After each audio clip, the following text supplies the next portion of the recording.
जय हिंद साथियों, एक बार और आप सभी का स्वागत है आपके अपने YouTube चैनल जिसका नाम है एनसीईआरटी बाय प्रिंस कुमार। तो दोस्तों, हम लोग जो हैं भारत के भूगोल का सारे इंपॉर्टेंट टॉपिक्स को जो है कवर कर रहे हैं दोस्तों।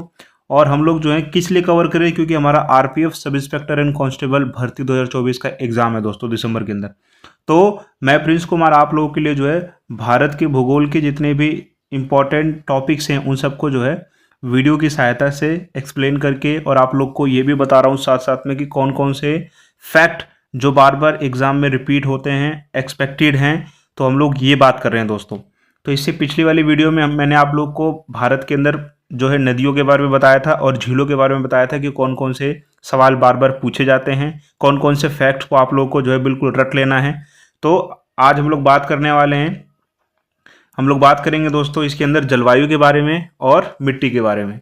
उससे पहले देखिए, ये सवाल भी कई बार पूछा जाता है कि भाई वेम्बनाड झील जो है वो कहाँ पर पाई जाती है। तो वेम्बनाड झील जो है केरला के अंदर पाई जाती है और ये एक लेगून झील है। कई बार क्या होता है एग्जाम के अंदर झीलों को जो है मिलाने के लिए जाता है, मिलान आ जाता है दोस्तों कि कौन सी झील कहाँ पर है, आप लोग को बतानी होती है। लोकटक झील किधर है, पुलिकट झील किधर है, वेम्बनाड झील किधर है, तो मिलान करने के लिए जाता है। तो आप लोग जो है कुछ इंपॉर्टेंट झीलों को पता करके रखिएगा। देखिए जैसे कि ये पुलिकट झील है, बच्चे पुलिकट और लोकटक के अंदर बहुत कंफ्यूज हो जाते हैं क्योंकि दोनों का प्रोनाउंसिएशन थोड़ा बहुत मिलता है, पुलिकट और लोकटक। तो आप लोग को पता होना चाहिए कि जो लोकटक है वो आपकी मणिपुर के अंदर है और जो पुलिकट झील है वो आपकी आंध्र प्रदेश के अंदर है। तो आप लोग को पता होना चाहिए। इस वीडियो के अंदर हम लोग बात करने वाले हैं कुछ भारत के प्रमुख जलप्रपात के बारे में जो एग्जाम के अंदर बहुत फ्रिक्वेंटली पूछे जाते हैं और आरपीएफ के अंदर संभावना है पूछे जाने की। तो देखिए सबसे पहला आपका आता है जोग या गरसोप्पा जलप्रपात। ये पूछा जाएगा कि कौन सी नदी के ऊपर है, तो आपको पता होना चाहिए शरावती नदी के ऊपर दोस्तों। एक ये जो है बहुत इंपॉर्टेंट पूछा जाता है। उसके बाद में शिव समुद्रम, शिव समुद्रम भी पूछा जाता है। तो शिव समुद्रम जो जलप्रपात है आपका कावेरी नदी के ऊपर बनाया गया है। उसके बाद में आप लोगों से धुआंधार, ये कई बार रिपीट हो चुका है धुआंधार, तो ये नर्मदा नदी के ऊपर बनाया जाता है। फिर उसके बाद में हुंड्रू स्वर्णरेखा नदी के ऊपर। तो आप लोग जो है ये इंपॉर्टेंट कुछ जलप्रपात हैं, इनको आप लोग याद रखिएगा। अब हम लोग बात करते हैं मौसम के बारे में दोस्तों। तो हम लोग को पता है भारत के अंदर जो जलवायु है यानी जो बारिश है वो दो प्रकार से होती है। एक आपका दक्षिणी पश्चिमी मानसून है, अगर ये हमारा दक्षिण भारत है तो एक मानसून जो होता है यहाँ से प्रवेश करता है आपका अरब सागर से, दक्षिणी पश्चिमी मानसून जो जून के अंदर, जून से शुरू हो जाता है। एक होता है आपका उत्तरी पश्चिमी मानसून, उत्तरी पूर्वी मानसून। तो इसके अंदर हम लोग बात करने वाले हैं। तो देखिए क्या बात है कि भाई जाड़े के दिनों में जो है जनवरी फरवरी में तमिलनाडु के तटों पर या कोरोमंडल, हम लोग को पता है, ये भी पूछ लेगा आप लोगों से कि भारत के जो तट हैं इनको अलग अलग नाम से जाना जाता है। जैसे कि केरला वाला एरिया इसको हम लोग मालाबार तट बोलते हैं, कर्नाटक वाला एरिया इसको हम लोग जो है कोंकण तट बोलते हैं दोस्तों, कन्नड़ तट बोलते हैं। गोवा वाला जो एरिया है इसको हम लोग कोंकण तट बोलते हैं।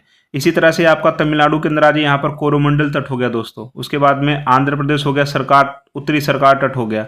उसी इस तरह से उड़ीसा के अंदर जो पाया जाता है उसको उड़िया तट बोला जाता है। तो इस तरह से जो है पूरे पूर्वी घाट और पश्चिमी घाट को विभाजित कर रखा है। तो देखिए यहाँ पर क्या बोल रहा है, पूरे भारत के अंदर दक्षिण के अंदर, दक्षिण भारत के अंदर केवल तमिलनाडु के अंदर ही जो है दोस्तों बारिश होती है सर्दियों के टाइम पर। ठीक है, तो वही फैक्ट यहाँ पर बता रहा है। क्या बोल रहा है कि भाई जाड़े के दिनों में कि जनवरी फरवरी महीने में तमिलनाडु के तटों पर यानी कोरोमंडल तट पर जो है लौटती हुई मानसून या उत्तरी पूर्वी मानसून के कारण वर्षा होती है।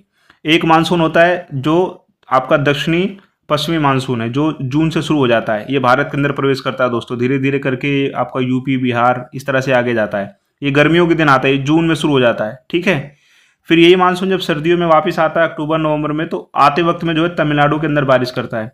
तो यही आप लोगों से सवाल ये पूछ देगा कि भाई बताइए भारत का वो कौन सा राज्य है जिसके अंदर जनवरी फरवरी में या फिर लौटते वक्त मानसून में बारिश होती है। तो आप लोग को पता होना चाहिए तमिलनाडु के अंदर जो है बारिश होती है। और तमिलनाडु को कौन से तट के नाम से जाना जाता है, तो कोरोमंडल तट के नाम से जाना जाता है। तो आप लोगों से देखिए पूरा ये जो है ना यहाँ पर फैक्ट वही बहुत इंपॉर्टेंट है।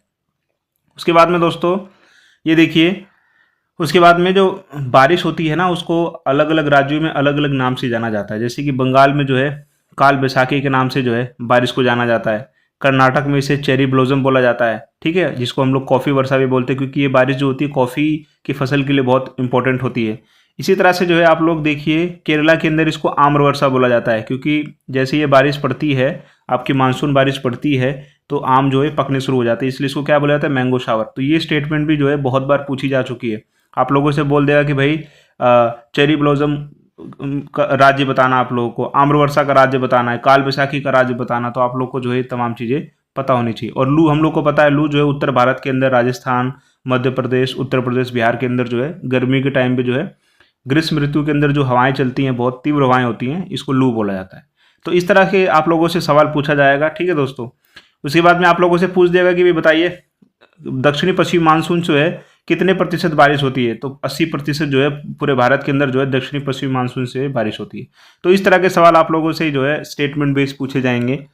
तो इसी के लिए दोस्तों मैं आप लोग को यहाँ पर बता रहा हूँ। उसके बाद में ये फैक्ट वेरी वेरी इंपॉर्टेंट, न जाने कितनी बार ये सवाल पूछा जा चुका है कि भाई पूरी दुनिया के अंदर सबसे ज़्यादा बारिश कहाँ पर होती है, तो हम लोग को पता है मेघालय के अंदर होती है। वो कौन सी जगह दोस्तों, तो मार्सेन राम के अंदर जो है सबसे ज़्यादा बारिश होती है दोस्तों। तो ये फैक्ट तो आप लोग को पता होना चाहिए, है ना।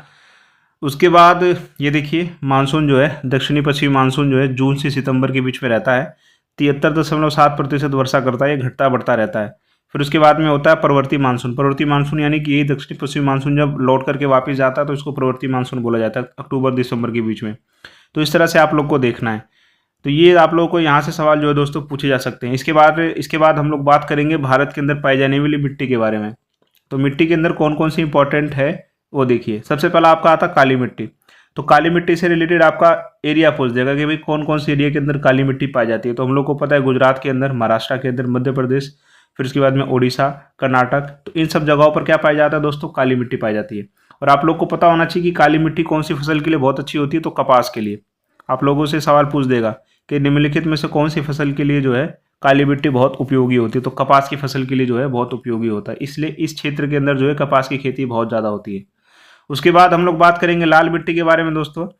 लाल मिट्टी से देखिए क्या बोल सकता है कि भाई जल वायविक परिवर्तन के परिणाम स्वरूप रवेदार एवं कांतिरित सेलों के विघटन से बनती है। इस मिट्टी में सिलिका एवं आयरन की मात्रा बहुत ज़्यादा होती है दोस्तों, है ना। तो आप लोगों से पूछ देगा कि भाई निम्नलिखित में से कौन सी ऐसी मिट्टी जिसके अंदर सिलिका एवं आयरन की मात्रा बहुत ज़्यादा होती है, तो आप लोग को पता होना चाहिए लाल मिट्टी है दोस्तों।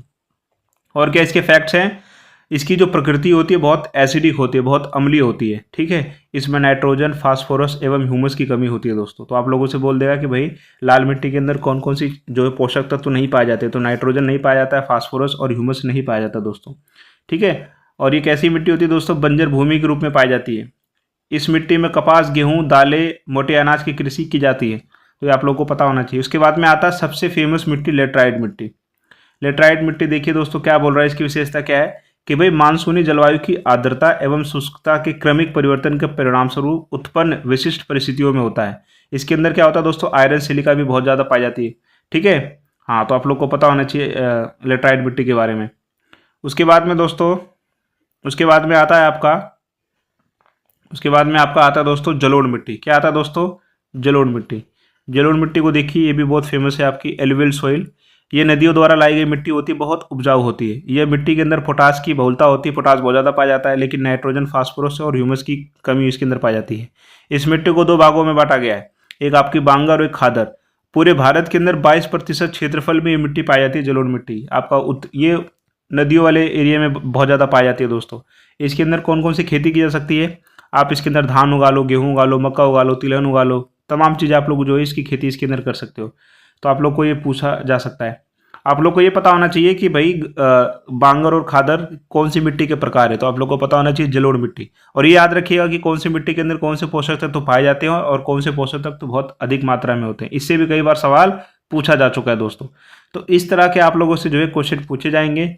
आप लोग को ये तरह के फैक्ट्स वगैरह को रिवाइज करना है बढ़िया तरीके से, ताकि आप लोग का जो है भूगोल बढ़िया हो जाए दोस्तों। और आप लोग आरपीएफ एसआई कांस्टेबल के अंदर जो है जीके का जो 50 में से 50 का आप लोग टारगेट लेके चल रहे हैं, आप उसको अचीव कर सको।